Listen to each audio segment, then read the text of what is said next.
All right, folks. Now, it's still a hot topic. I know one company is launching its line of medical marijuana products in the Jamaican market. To help us understand the commercial benefits of marijuana and other herbs is the President and Chief Executive Officer of Timeless Herbal Care, Courtney Betty. Good morning, Mr. Betty. Hey, good morning. Great to be here. Fantastic program this morning as I sat there and watched. Yeah, thank you very much.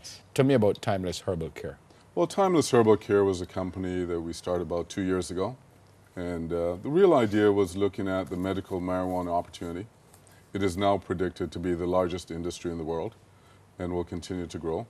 And our vision was really creating what we call the green gold triangle. We looked at Israel, which is the world leader in medical marijuana. So we've set up an office in Israel. We've got operations there. Jamaica has tremendous opportunities in terms of what we can grow. And then the North American marketplace is where we're distributing our products. So we've successfully built our company, created products, have all the linkages, and tomorrow I get the opportunity and the joy of actually officially launching it. Before we went on, I said something to you about the fact that, as far as I know, it has not been decriminalized, has not been legalized. Where does this fit in with what's going on? You know, we're completely separate. I know there's a major process that Jamaica has to go through in terms of some of the social challenges of decriminalization and legalization. I'm a lawyer myself. So from that standpoint and just strictly social, I don't think someone should be charged for smoking and you end up with a criminal record that's going to impact on your job and all that. But that's a separate issue. Our focus is strictly on the medical side and what are the opportunities that's going to be there. Now what's interesting, and a lot of people don't know, is since 1974, the laws in Jamaica, medical marijuana is excluded from the definition of ganja. So if you're actually utilizing medical marijuana here, it is not illegal. That's number one. And then you've got people such as Dr. Lockhart, Dr. West. I mean, these gentlemen are pioneers that have developed products for glaucoma, for asthma, that's very widely prescribed. You've got Dr. Lawrence Williams, one of our brilliant scientists here in Jamaica that's now doing all of this research. So, you know, we have a history. What has happened is we've just not built a commercial and a business model around that, along with the kind of country support that's required. You mentioned medical marijuana, and a lot of people actually at home are not quite sure specifically what you're speaking about. Let's speak about some of the uses for medical marijuana, some of the things that it will treat. You mentioned glaucoma. What are some of the other illnesses? Well, if you think about it, let's one of the big issues, autoimmune diseases. So in Canada, we've got an amazing medical marijuana program, I think one of the best in the world. We've had for 10 years. It actually started on AIDS patients. So a lot of the patients, when they started taking the cocktails, they couldn't absorb it. So by smoking marijuana or taking marijuana, they're able to digest it, increase their appetite, and all these other benefits. The U.S. government actually has a patent on medical marijuana. I mean, that's a fascinating thing when you know that 8 years ago, the United States government has a patent, an international patent, that documents the benefits of medical marijuana. Yet at the same time, you have this sort of mentality within certain countries that we can't do it because the U.S. is going to come out and persecute us. So you're here to launch. Let's talk about some of what you've brought, some of the samples that you have. What's this CBD thing that we're speaking of? CBD is one of the active ingredients in marijuana. It's not the one that gets you high. That's the THC. But CBD is now being internationally recognized as a tremendous health benefit in many different areas. So what we've done is we're focusing on the CBD side, that active component, and to see how by being able to manipulate. There's a lot of science behind this. And chemistry and all those other things. By being able to manipulate those, you can actually attack specific types of diseases. Yeah. You said that the medical marijuana is not on the books as far as being locked up.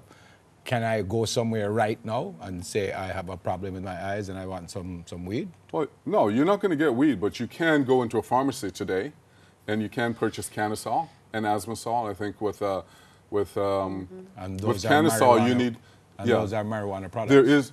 There are components of marijuana. I mean, nothing is 100%. You're not getting raw marijuana, but there are components and active ingredients that are in there from the marijuana plant. Okay, having said that, after your launch, will I be able to do that? After your launch, will I be able to go in and we have products that we're now bringing to the marketplace, which has the active CBD ingredients. And so we're confident, and yes, once we put the distribution systems in place, absolutely.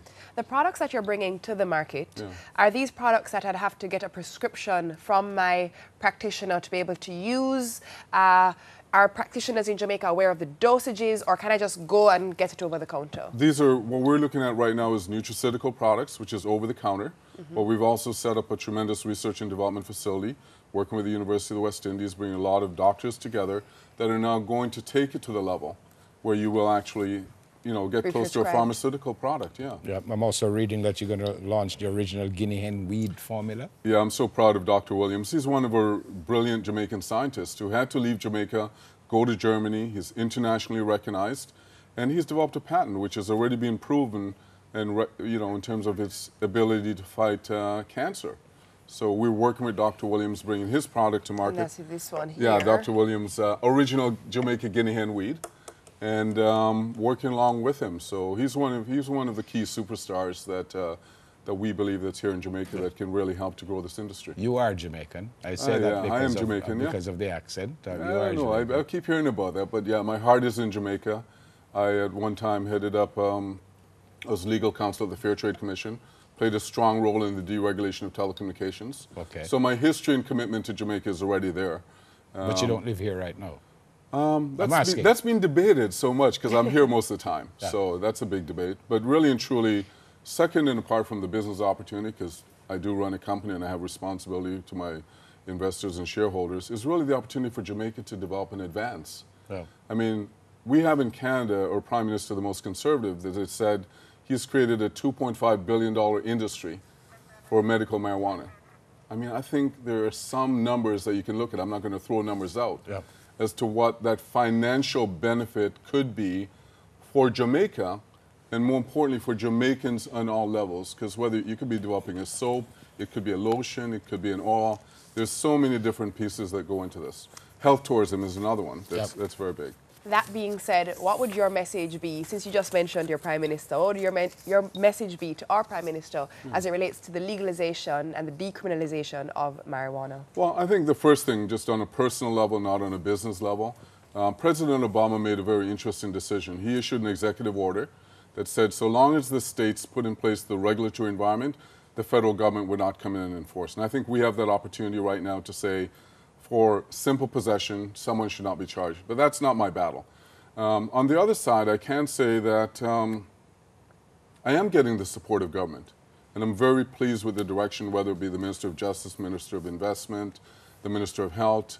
You know, things are moving. And sometimes things don't move as fast as everyone wants them to. But I'm confident because the support is on both sides.